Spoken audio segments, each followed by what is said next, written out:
Hey, welcome to the channel. Appreciate you. If this is your first time, we're just going to dive right into it. Today we're going to talk about the top 5 Python libraries for data science.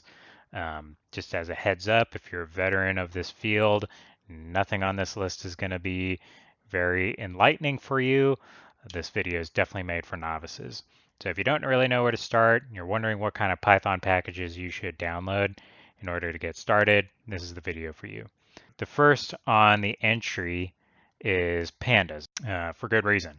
This library is an industry standard for data scientists, and according to their website here, pandas aims to be the fundamental high-level building block for doing practical, real-world data analysis in Python.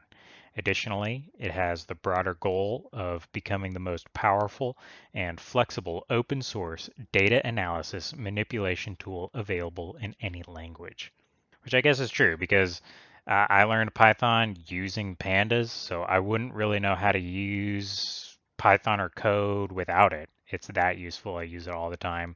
Anytime you're going to do some data cleansing, data fill, normalization, merge, join, basic statistic analysis, inspection, loading and saving data, especially. Pandas can really do a lot of things. It's like the base for a lot of these other Python libraries that we're even going to talk about. If you've ever seen like head or sort values, group by, read CSV, or fill NA, if you've seen any of those methods or functions, those are Panda methods. Second entry, numpy. NumPy is the fundamental package for scientific computing in Python. It's the library that provides a multi-dimensional array object, various derived objects such as masked arrays and matrices, an assortment of routines for fast operations on arrays, including mathematical, logical, shape, manipulation, sorting, selecting, I/O, discrete, Fourier transforms, basic linear algebra, basic statistical operations, random simulation, and much more.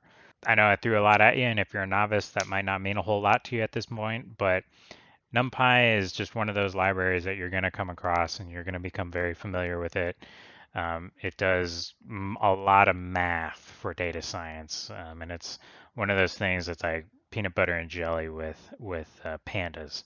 You're going to be using it a lot. So anything like NP array, NP mean, NP.datatype, NP.shape, those are all popular functions in NumPy that you'll probably come across a lot in your data science journey learning Python. And that's where our next entry on the list comes in, which is matplotlib.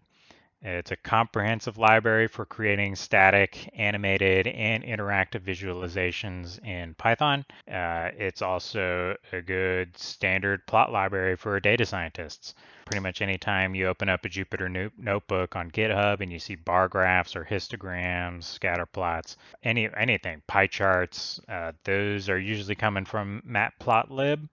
There's something really satisfying about writing some code and getting a cool visualization from it. And you can customize it, you can create legends, you can do different colors, you can even make transparency. So if you've got two histograms lying on top of each other and you need to see where they overlap, you can make part of that transparent so that you can see where those overlaps exist. So matplotlib is another one of those libraries that you're just gonna come across. It's inevitable if you want to get into this field. Next on our list is beautifulsoup. I just used beautifulsoup on a project to scrape through a bunch of text on different websites, and that's exactly what it does. Beautifulsoup is a Python library for pulling data out of HTML or XML files. It works with your parsel to provide idiomatic ways of navigating, searching, and modifying the parse tree. It commonly saves programmers hours or days of work. That's according to the website. I would say that's true.